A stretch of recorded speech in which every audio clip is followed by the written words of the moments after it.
Hello all, today I'm going to be showing you how to remove and reinstall a coil spring on a 2005 Chevy Monte Carlo using these hand tools and power tools here. So as you can see, I have my impact here. I have my 19mm socket for the wheels. I have my 15mm socket for the actual coil spring itself on the top. And then I have my 1/2" ratchet so that I can remove the bolts from the top using this socket right here, this 15mm. Alright, so we'll remove these wheels right now and we'll go from there. Alright, so once you remove the tires, you can see that I've done here, you now get access to the coil spring here. You'll see there are these two bolts here. Now, to do this, I'm using the impact to remove them. Hand tools are not really effective. It's better to use an impact. It's quicker, more effective, and you'll get it right on off. So this here, as you can see, 21mm socket. I'm going to put it on the end of the impact, and I'm going to use it to remove these bolts and a nut in the back, which should free up the bottom of this coil spring and allow me to then tackle the top when I'm done with the bottom. Alright, so here goes the top. And of course, here's the bottom one now. Now that you've removed your two nuts, you can go ahead and take a hammer, and since these are knurled and you can't take them off with a socket or a ratchet, you're going to want to hit the back of it with a hammer, and you'll see as I hit it, it'll come out.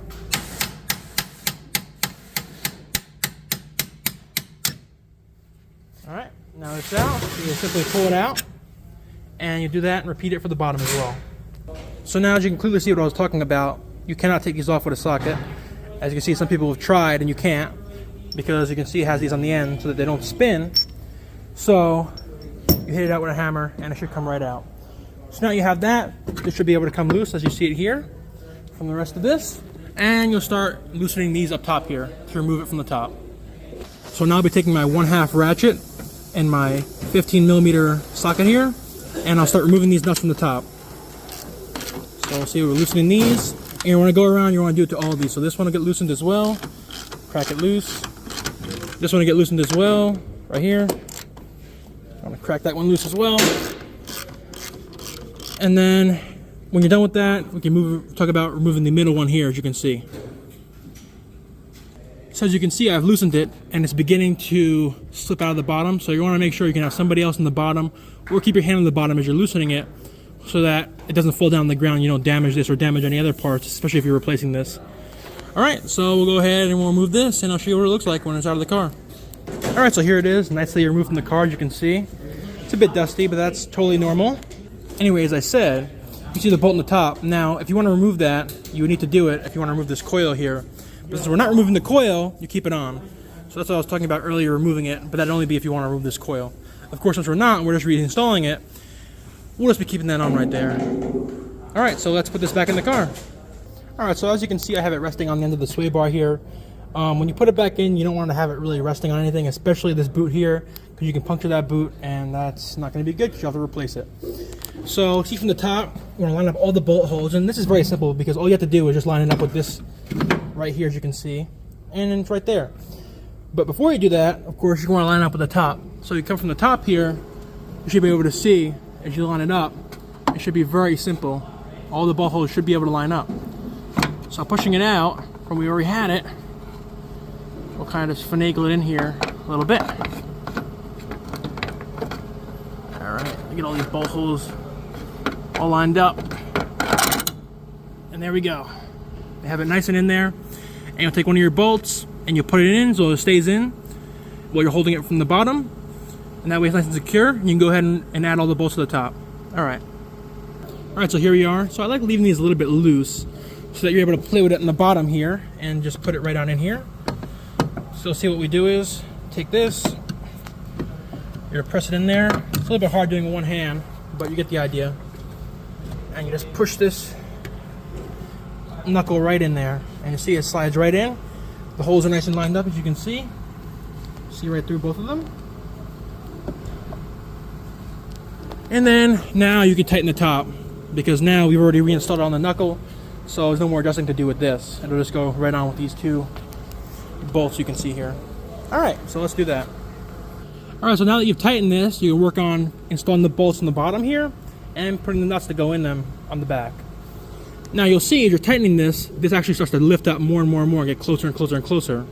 So that's why, as before I said, I like leaving it a little loose so you can have a little bit of playroom on the bottom here to maneuver it around and reinstall it back in the knuckle here. Alright, so let's go ahead and put these bolts down on the bottom and put the nuts that go on the back of them. So one thing you'll note about doing this is that when you install the top bolt first, it allows you to move around the bottom bolt a little bit, so if your hole's not lined up, you're able to use this to hold it like a pin in there, where you can maneuver this knuckle around and slide in your bottom bolt. Alright, so now you have them in, you'll be taking your hammer and you'll be tapping them in the same way we took them out from the back. Alright, so as you can see, they should be going in. It should be pretty easy getting them in since you just got them out. Alright, we tapping them all the way in, as you can see here, and same one with the bottom as well. Now, not to worry about having that go all the way in, because when you reinstall these nuts will tighten them back into this knuckle here. Alright, so we'll tighten these on here. And now I like to put them all the way on as much as I can hand tight, because when you use the impact, you don't want to strip anything. Alright, so now that we have them on there, take the impact. Make sure it's going the correct way here.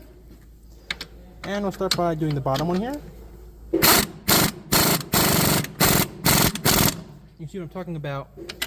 As you put it in, this bolt will slide itself in because these grooves are lined up with the knuckle on the bottom here.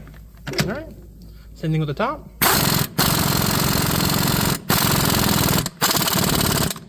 And you go until they're nice and tight.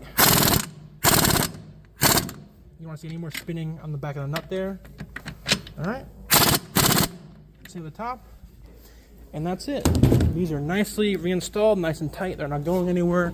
Top here is nice and tight, all reinstalled. Alright, so we'll put the wheel back up and we'll conclude the video there. Alright, so now we get our 80 foot-pound torch stick so we can reinstall these wheels properly. And then we'll torque them to hand by 100 after we're done. So after you've installed your 19mm socket, you will install it back on the impact and impact these wheels on in a star pattern. So crisscross here to here, here to here, and here. And I always like going back and starting with the first one again. And then when you torque it by hand, you can go just around. You don't have to do a star pattern because you've already done it with this. But I personally like doing the star pattern here. So here, twice like this. And then doing it by hand, same thing with the star pattern by hand as well. Alright, so we'll do that now. Alright, so the wheel is nice and on here now. So now we'll drop the car to the ground so the weight of the car is resting on the floor. And we'll get the torque stick and we'll do it by hand. Alright, so now we have our torque stick. We'll set it to 100 foot-pounds. We'll get our socket that we have over here off our impact and we'll put it on this.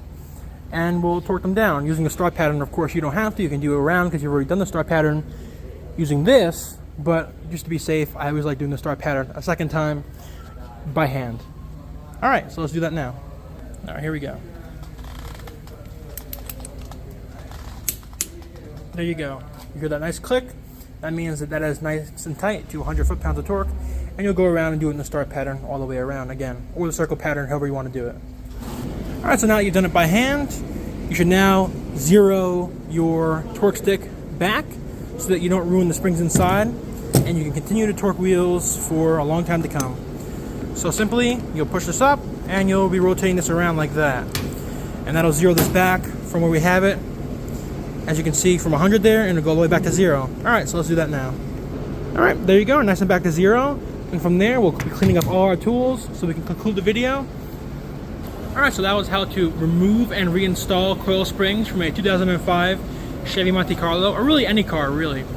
A skilled technician should have no problem doing this job in 30 minutes tops. It's a very simple job, as you can see. We did it in, what, 9 minutes? Not that bad at all.